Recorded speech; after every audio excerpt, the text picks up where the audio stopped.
Hello everyone and welcome back to IIT Point Physics lecture. See here, before starting the lecture, कुछ चीजें हम लोग discuss करना चाहेंगे. For example, कुछ स्टूडेंट्स ने न्यूमेरिकल्स पूछे थे. They have few doubts. Srishti, for example, सृष्टि ने पूछा था कि सर वेक्टर्स के कंपोनेंट्स को थोड़ा सा एक्सप्लेन करना है. तो यार सबसे पहले तो हम ये समझ लेते हैं कि वेक्टर के कंपोनेंट्स का मतलब क्या है. वेक्टर के कंपोनेंट्स का मतलब just like body parts. Suppose if I ask you, हमारी जो पर्टिकुलर बॉडी है वो कितने पार्ट से मिलकर बनी है. Answer is so many parts. For example, your body contains your hands, head, legs, so many parts are there.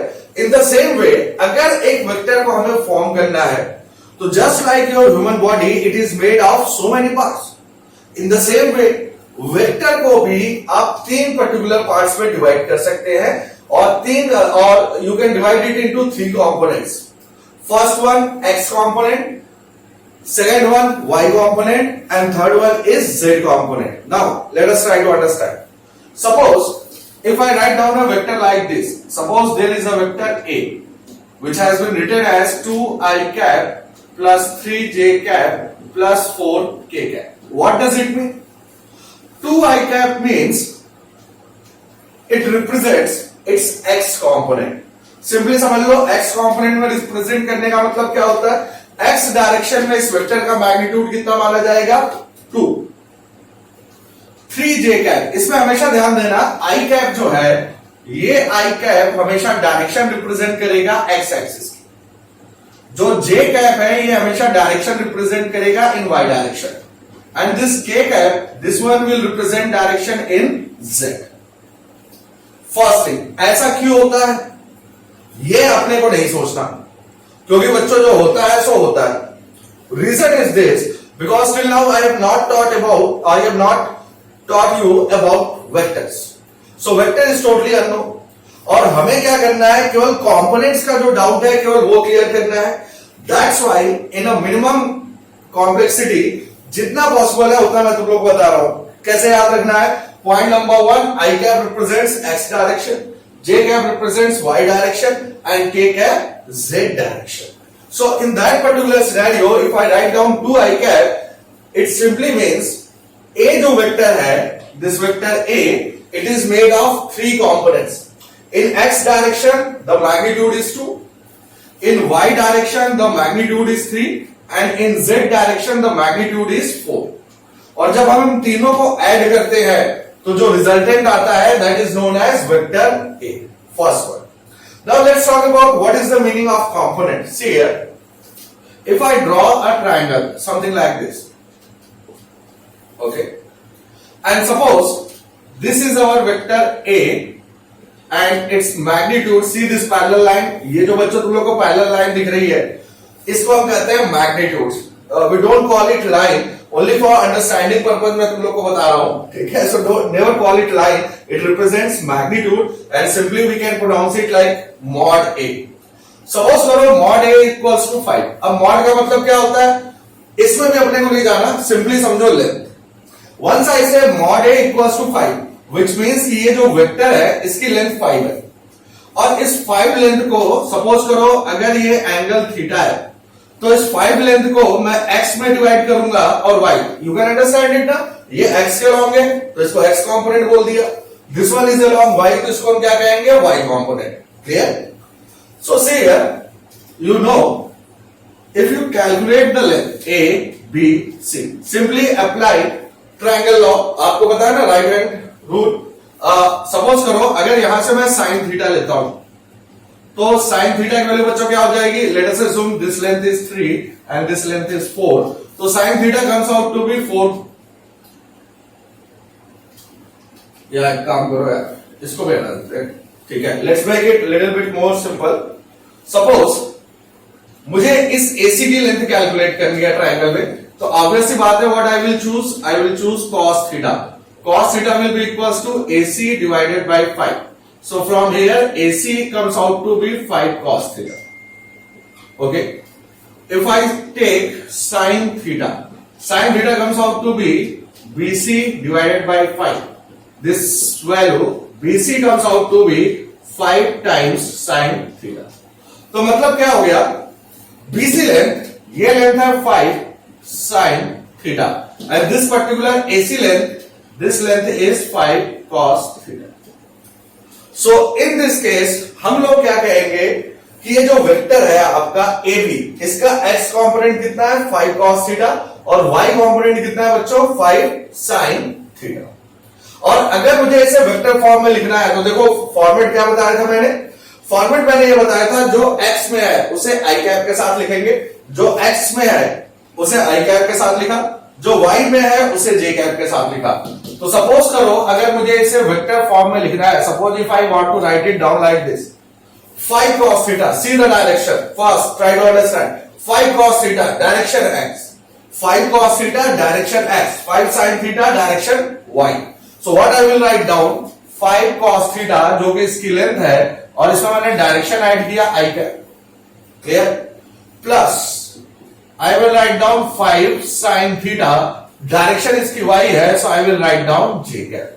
और यही 5 cos थीटा और 5 sin थीटा क्या कहलाएंगे, इस वेक्टर का x component as well as y component. Now remember my lecture what I told you, remember मैंने तुम्हें shortcut क्या बताया था, ये जो थीटा है किस एक्सिस को टच कर रहा है, x axis. Suppose this is our x axis, so this theta is touching this x axis, तो इसको आप लिखेंगे 5 cos थीटा और जो दूसरा कंपोनेंट होगा ऑलरेडी उसको आप क्या लिख देंगे 5 sin थीटा।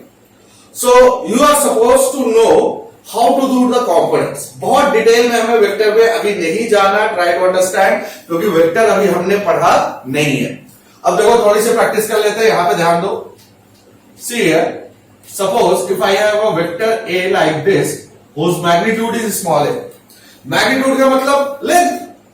अगर मैग्नीट्यूड की मैं बात करता हूं तो मैग्नीट्यूड का मतलब क्या है, simply length of this vector and this particular angle is theta. You can consider this angle theta और दिस एंगल थीटा, इससे कोई फर्क नहीं पड़ता। अब यहां पे देखो ये जो थीटा एंगल है ये किसको टच कर रहा है, इट टचेस वाई एक्सिस। ये जो लाइन है दिस पर्टिकुलर कर्व, ये किसको टच कर रहा है, वाई को। तो मैंने क्या बताया था, ये लाइन अगर इसको टच कर रही है तो ये इसके पास में माना जाएगा and if this line is close to this Y axis, पास वाला हमेशा जाएगा कॉस में, directly I will write down A cos theta. And ये लाइन इसको टच नहीं कर रही, सो हम लोग मान लेंगे कि ये लाइन दूर में है और इसको बच्चों हम लोग क्या मान लेंगे, A sine theta. See here, suppose करो let me give you another example. Suppose our vector is like this in fourth quadrant and this is the angle. Now see this angle theta touches minus y axis and if the length of the vector is a, तो ये क्या हो जाएगा बच्चों अपना, this one will be a cos theta, इसको हम पास में मानेंगे a cos theta and जो ये दूर होगा इसको हम क्या कहेंगे, a sin theta. So हम लोग क्या करने की कोशिश कर रहे हैं, हम लोग वेक्टर को नहीं समझ रहे। पहली चीज बस ये ध्यान रखना, right now we are just trying to find out how to do the components, that's all। क्या रूल बताया, थीटा इस एक्सिस के पास है, ये कॉस में गया, इससे दूर है ये साइन में गया। थीटा वाई एक्सिस के पास में है, ये कॉस में गया और इससे ये दूर है, ये किस में चला गया, साइन में। अच्छा, और दूसरी चीज आई cap, J cap and K cap. अगर तुम्हें एक्स डायरेक्शन में वेक्टर को लिखना है तो उसके साथ हमें ऐड करना है आई कैप। अगर वाई डायरेक्शन में तुम लिखना चाह रहे हो, you will write down J cap and if you want to write it down along Z direction, तुम्हें लिखना है के कैप। That's all. इससे ज्यादा डिटेल में हमें नहीं जाना। अगर इससे भी ज्यादा डिटेल में जाना है then we will start scalars and vectors, और वहां पे मैं आपको फुल आइडिया दूंगा कि वेक्टर्स के कंपोनेंट्स, वेक्टर्स का magnitude, what is the meaning of resultant, ये सारी चीजें बच्चों हम लोग वहां पे देखेंगे। क्लियर? ओके, नाउ सी एक और डाउट था,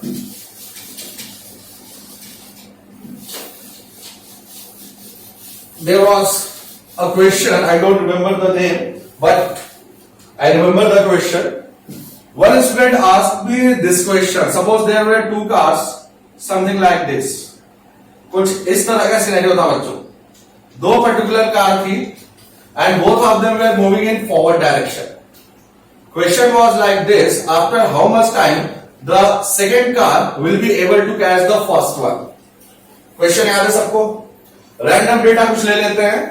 Let us assume this first one is moving with velocity 5 meter per second and the second one is moving with the acceleration 1 meter per second square and initial velocity 2 meter per second. So if you remember what I told you, मैंने ये कहा था कि whenever there is a motion between two bodies, जब भी दो bodies के बीच में मोशन हो रहा है, क्या करना है? बहुत सिंपल सा रूल है. एक बॉडी को रोक देंगे और दूसरी को मूव करने देंगे. क्लियर? बट जिस बॉडी को हमने रोका है उसके पास जो भी वेलोसिटी या एक्सेलरेशन है वो तुम्हें क्या करना है?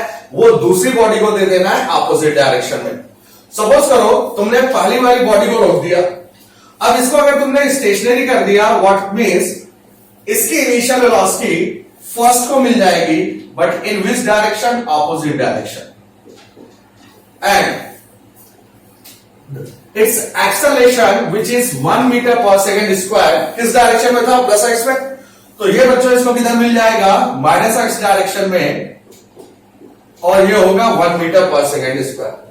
ये सारी चीजें हम पहले ही देख चुके हैं. ये सारी चीजों का जो एप्लीकेशन है that we have already done in relative motion part 2. See there. फिर हमने क्या कहा था? इसको हमने सॉल्व किया था and we calculated time. I don't recall the exact value. Let us assume for example it comes out to be 10 second. चलो मान लेते हैं 10 second. What does it mean? It means both the cars are moving up to a time of 10 seconds. Clear? Time तक तो हमने कर लिया था सारा सोल्यूशन. इसका सिंपल मतलब हुआ कि जो दोनों हमारी कार्स हैं वो कितनी देर तक के लिए मूव कर रही हैं? They are moving for a time up to 10 seconds. Now the question was how to calculate individual distances. See here, individual distance बेटा हम कैसे कैलकुलेट करेंगे? मुझे ये पता चल गया कि फर्स्ट वाली जो कार है वो भी 10 सेकेंड तक मूव करेगी, जो सेकंड कार है वो भी 10 सेकेंड तक मूव करेगी. तो फिर हम लोग क्या करते हैं? ओरिजिनल क्वेश्चन में हम वापस आएंगे.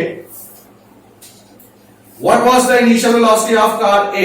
That was 5 meter per second. What was the initial velocity of car B?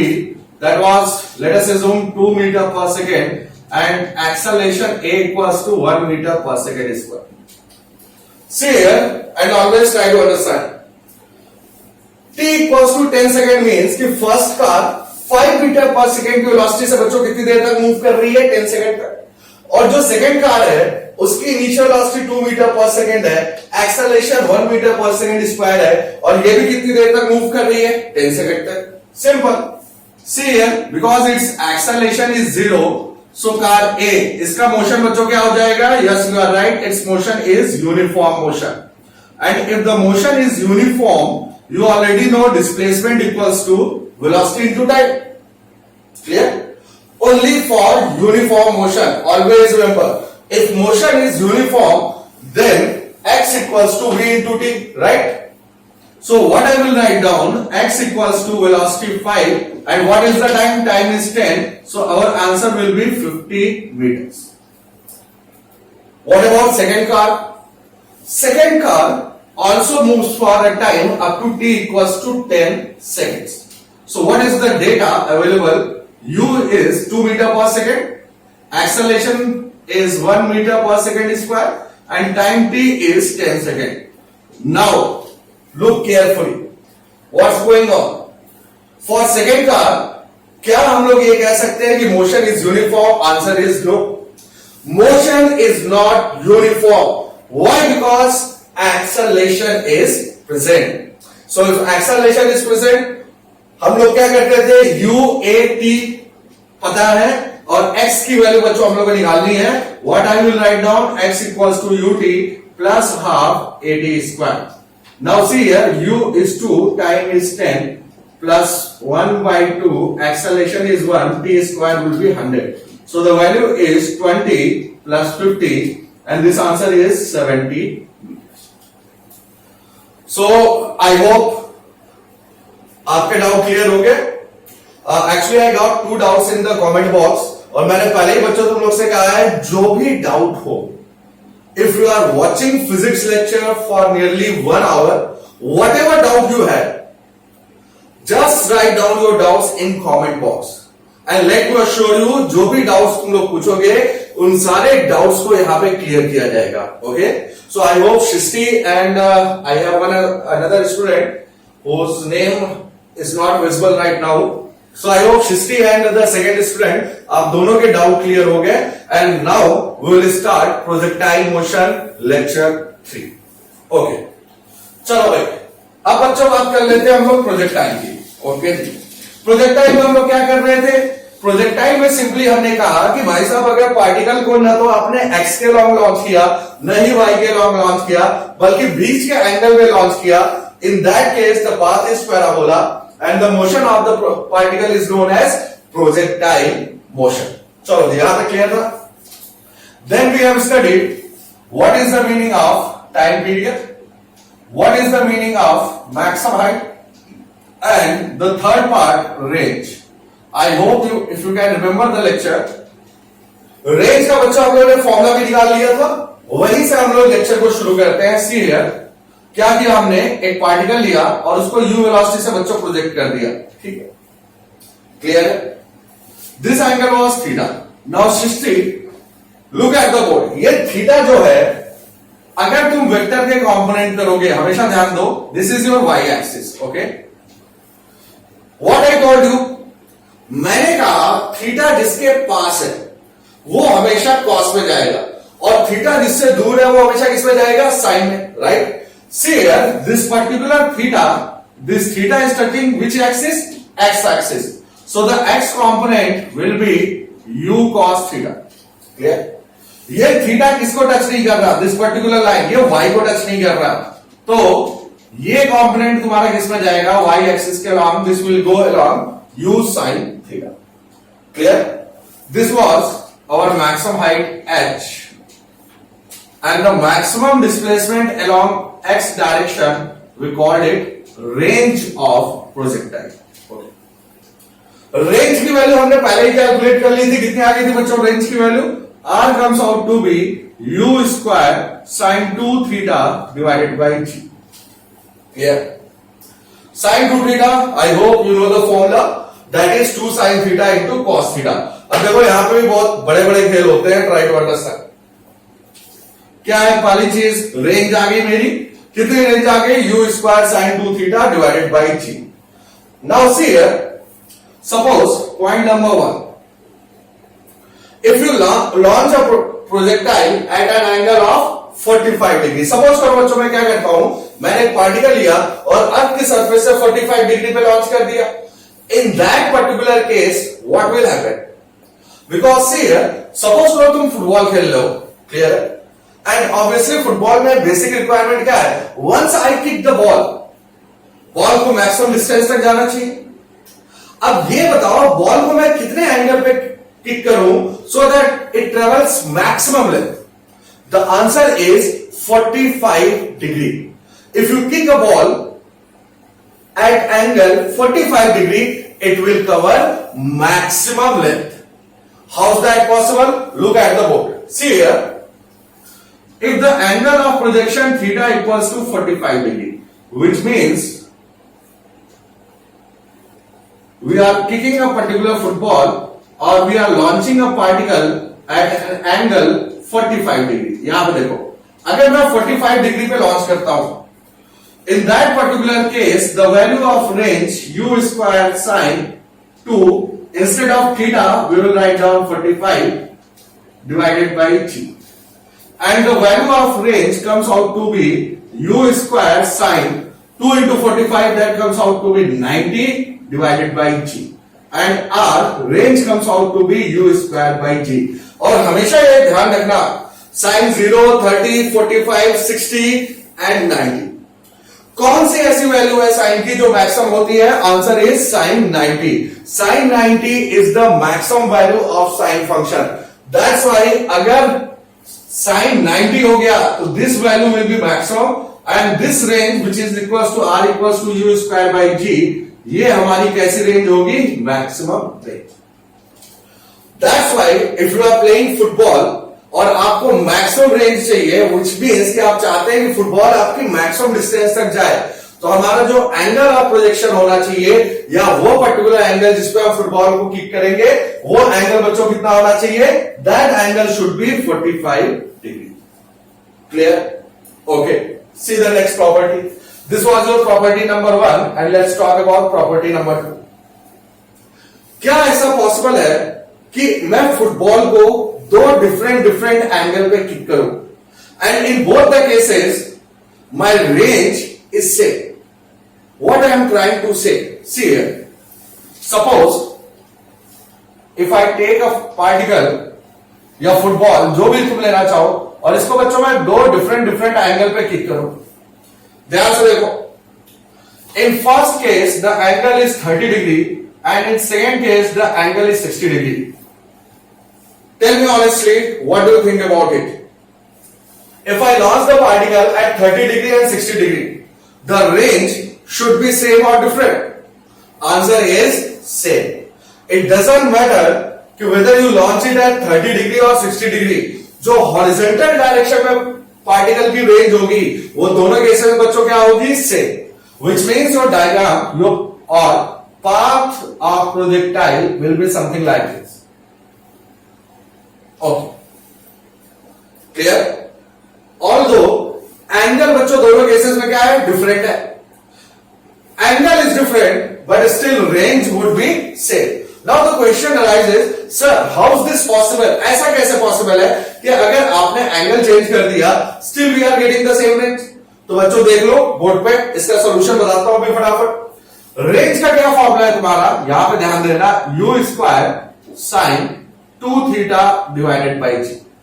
So what I am doing right now, first मैं इसको थीटा पे लॉन्च करूंगा and second time I will launch it at an angle 90 minus theta. Clear?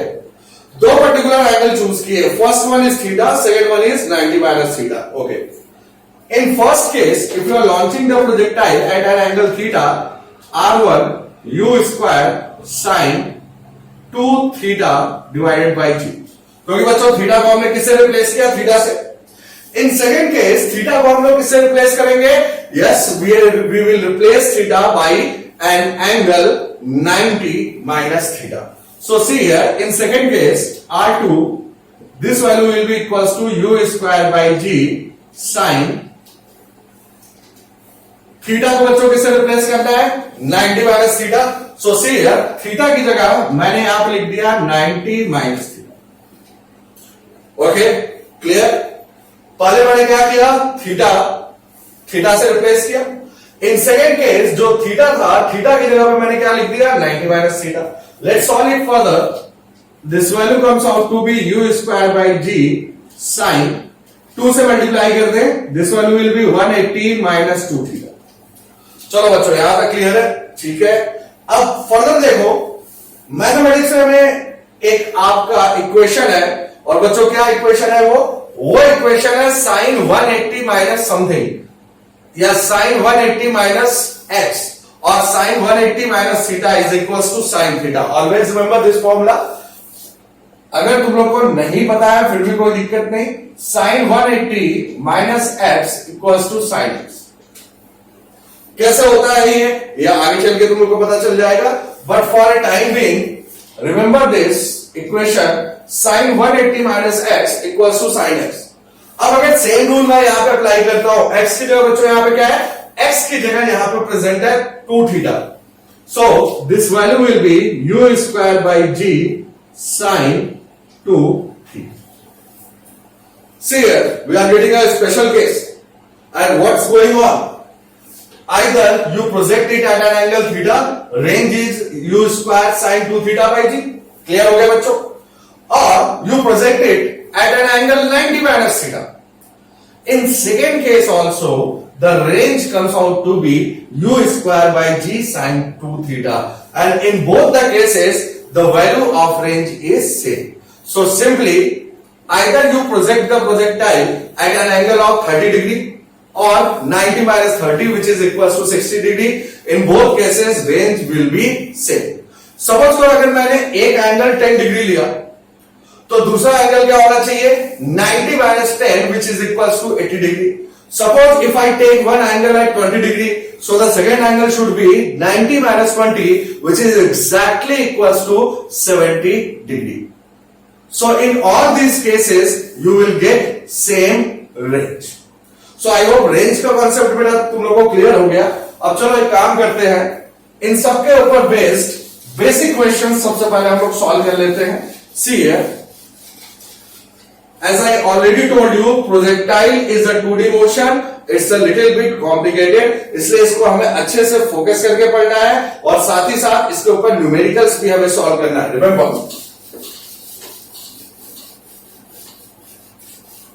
And one more announcement. See here, तुम लोग की DPPs upload हो चुकी है.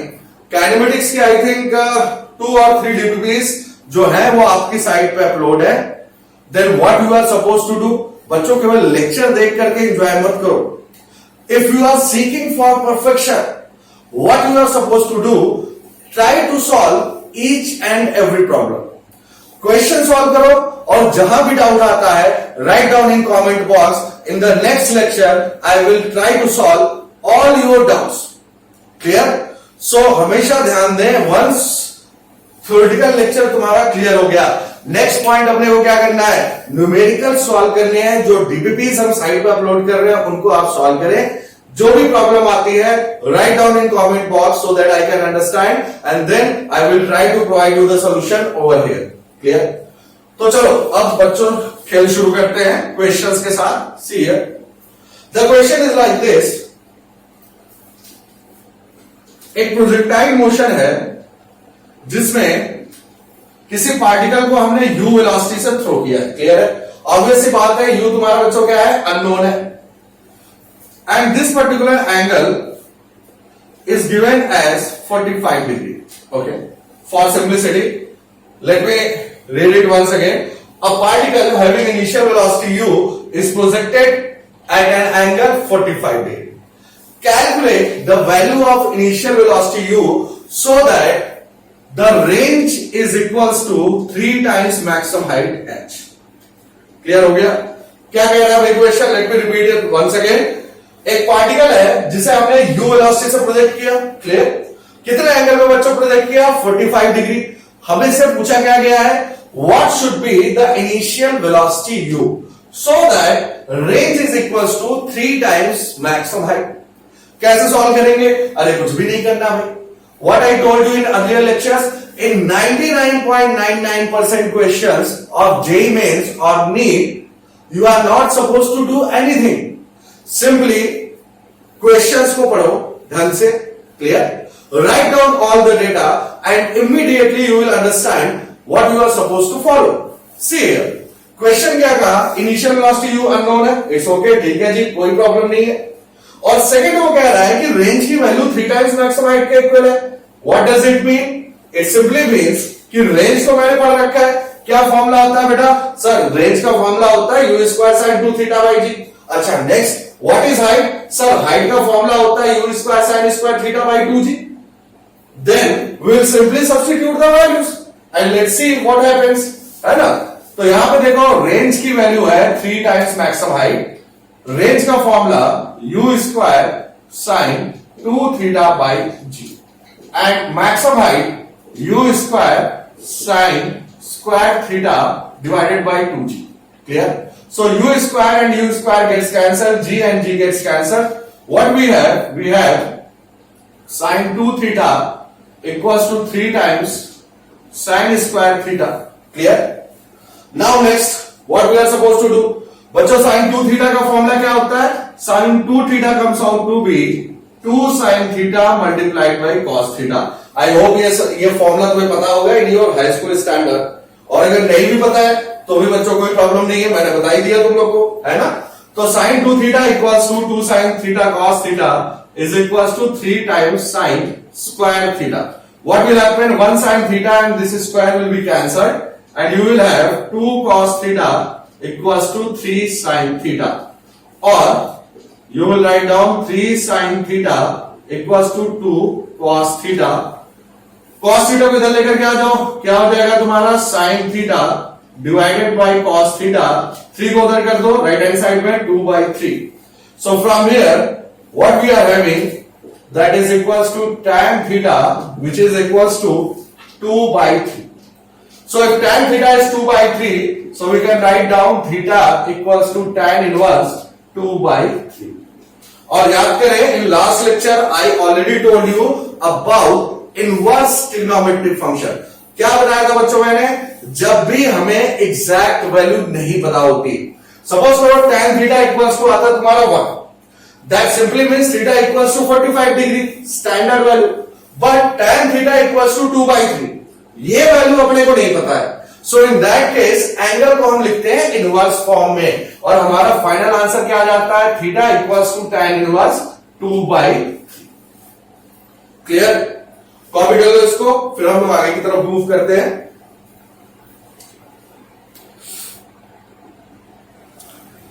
ओके, सो आई होप अभी तक तुम लोगों ने कॉपी कर लिया होगा. Now let's move to the next problem.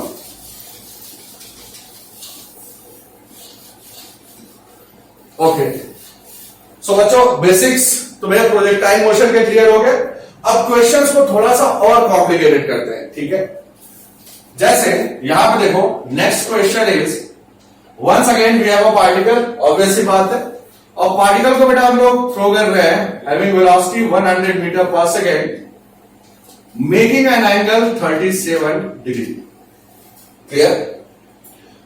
What will happen? Obviously, the particle will move on a parabolic path. और इसी मोशन को हम लोग क्या कहते हैं? Projectile motion. Question is like this. See here, a part that will be calculate the values of time of flight capital D, range capital R, and maximum height h. All of you know about these symbols na? T stands for time of flight, R stands for range of projectile, and H stands for maximum height achieved by the particle. अब देखो, ये तो बच्चों simple formula है, already हम लोग पढ़ चुके हैं. क्या फॉर्मूला लगाएंगे? ध्यान दें, time of flight T equals to what was its value? 2u sin theta divided by g. Clear है? Simply substitute the values. What will happen? This value will be 2. What is the value of u? Initial velocity तुम्हारी कितनी है? 100. और बच्चों theta कितना है? 37 degree. So I will write down sin 37 whole divided by g comes out to be 10. अब ये बताओ, क्या तुम्हें 37 डिग्री की वैल्यू पता है? नहीं पता है? बोर्ड पे देख लो. याद रखने का तरीका क्या है? सिंपली बच्चों क्या कर रहे हैं? ट्रायंगल ड्रॉ कर लो, right angle triangle, and if this angle is 37 degree, तो 37 के सामने वाली जो ब्रांच है, 37 के सामने वाली ब्रांच, इसकी लेंथ होगी 3, this one will be 4 and this one would be 5. Easy to remember? 37 degree, 3 के सामने वाली length 3, base 4 and this length would be 5. So from here if you want to write down sin 37, what will be its value? Sin 37 will be equals to 3 by 5. If you want to write down cos 37, कितनी value बच्चों इसकी हो जाएगी? इसकी value हो जाएगी तुम्हारी 4 by 5. Clear? Okay, so see here, this value will be equals to 2 से कैंसिल हो जाएगा, 20 multiplied by sin 37 which is 3 by 5, and this value will be 12 seconds. What does it mean? It simply means the projectile will complete its motion in 12 seconds. Clear? एक और बात बताता हूं मैं तुम्हें, देखो इंटरेस्टिंग. अगर मुझसे पूछा जाए कि पार्टिकल टॉप मोस्ट पॉइंट पर कब पहुंचेगा, सो अगर this point, if this point is A, this point is B, और ये पॉइंट तुम्हारा सी है, it simply means to reach from point A to point B it will take exactly half of the time period, which means A से C तक जाने में अगर अपना पार्टिकल 12 सेकेंड कंज्यूम करता है, तो बच्चों A से B तक जाने में वो कितना कंज्यूम करेगा? Yes, your answer is right, only 6 seconds, which means from A to B it will take 6 seconds and from B to C it will take 6 seconds. Clear? Now second part, let's see the second part, that is range. क्या formula बच्चों range का? Range का formula होता है u² sin 2 theta divided by g which I can again write it down, u square multiplied by 2 sin theta into cos theta divided by g. Clear? क्या करेंगे हम लोग? सिंपल है बच्चों, थीटा की वैल्यू कितनी सब्स्टिट्यूट करनी है? 37 degree. So right down u square means 100 का square multiplied by 2 multiplied by sin 37 multiplied by cos 37 divided by g which is equals to 10. Clear? Okay, अब यहां पे देखो क्या वैल्यू हो जाएगी? 100 square which means 100 into 100 multiplied by 2 sin 37 comes out to be 3 by 5 cos 37 which is equals to 4 by 5 whole divided by 10. Okay, so 10 and 10 this gets cancelled. 5 5 25, this one is 4, so 4 into 10 40 multiplied by 24 which is equals to 960 meters. What does it mean? इसका मतलब बच्चों ये हुआ कि अगर 100 metre पर second की velocity से मैं इसको 37 डिग्री पे लॉन्च करता हूं तो उस केस में जो इसकी रेंज होगी which is equals to displacement of the particle in horizontal direction, that range will be equals to 960 meters. Clear? अब नेक्स्ट पार्ट क्या है तुम्हारा? नेक्स्ट पार्ट है मैक्सिमम हाइट. Very easy. अगर मैक्सिमम हाइट अपने को निकालना है, simply we will write down u square sine square theta divided by 2c. Clear है? Now it's your home assignment. जितने भी स्टूडेंट इस वीडियो को देख रहे हैं बच्चों, इसमें u की वैल्यू सब्स्टिट्यूट करना, थीटा की वैल्यू सब्स्टिट्यूट करना and let me know what is the value of maximum height. Clear? चलो भाई, तो ये तो हो गया बेसिक. अब सपोज करो ए पार्ट के बाद in the same question B part हम लोग इसका सॉल्व करना शुरू करते हैं and B part is calculate velocity at t equals to 4 second and t equals to 8 second. Try to understand. अब देखो ये पॉइंट बच्चों थोड़ा सा इंटरेस्टिंग होने वाला है, ध्यान से देखना. सबसे पहले ध्यान दो t equals to 4 second का मतलब क्या होगा? क्या बताया मैंने तुम लोगों को ये बताया कि जब a से b तक जाता है तो कितना टाइम ये कंज्यूम करेगा? Sir answer is 6 second. अच्छा, नेक्स्ट थिंग, अगर t इक्वल्स टू 4 सेकेंड आप चूज करते हैं तो t इक्वल्स टू 4 सेकेंड का मतलब बच्चों क्या हुआ? यहां पर ध्यान दो, a से b तक जाने में 6 सेकेंड लगता है, तो यार 4 सेकेंड का मतलब क्या हुआ? पार्टिकल a और b के बीच में होगा. Yes sir, answer is right. अगर t इक्वल्स टू 4 सेकेंड की हम लोग बात करते हैं, it means particle is present somewhere between a and b. तो यहां पे ध्यान दो, मैंने क्या मान लिया? Suppose particle is present somewhere here, its velocity will be like this. Clear? Okay. Let us assume its velocity is v. Once again, जो भी बच्चों ये velocity है, मैंने क्या बताया था? वेक्टर में याद करो. Once again, it will have two components. One component will be along x-axis. उसको हम लोग क्या बोलेंगे? Vx.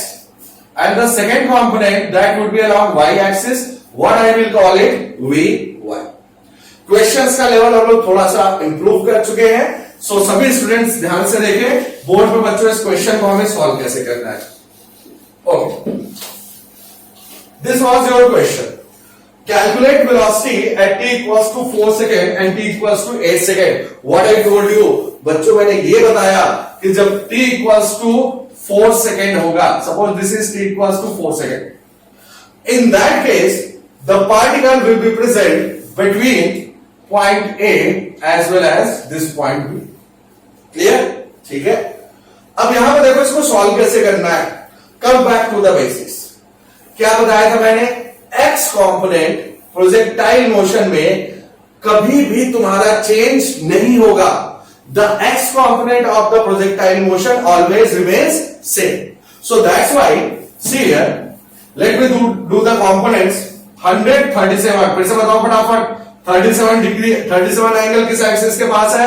Sir 37 degree x axis को टच कर रहा है, विच मीन्स ये एक्स एक्सिस के पास है, and because it is close to x axis तो पास वाला हमेशा किसमें जाएगा बच्चों? कॉस में जाएगा. सो this value will B 100 cos 37. चलो जी, अब ये बताओ 100 cos 37 मतलब कितना हो गया 100, और अभी अभी मैंने तुम्हें बताया cos 37 comes out to be 4/5. So I will write down 4/5 and this value comes out to be how much? 80 meter per second. Which simply means कि जब हम प्रोजेक्टाइल को बच्चों प्रोजेक्ट कर रहे हैं, ध्यान देना यहाँ पे, अगर मैं इसको प्रोजेक्ट कर रहा हूं with velocity 100 metre per second and this angle is 37 degree, तो इस वेलोसिटी का जो एक्स कंपोनेंट है that is 80 metre per second. Clear? In the same way if you talk about y component, what will be this value? This value will be 100 sin 37. कितनी value हो जाती है बच्चों sin 37 की? Sir जी हो जाती है 3/5. So I will write down 60 metre per second. तो इस प्रोजेक्टाइल की वैल्यू y डायरेक्शन में बच्चों कितनी हो गई? That comes out to be 60 metre per second. Next question, कैसी वेलोसिटी है बच्चों ये?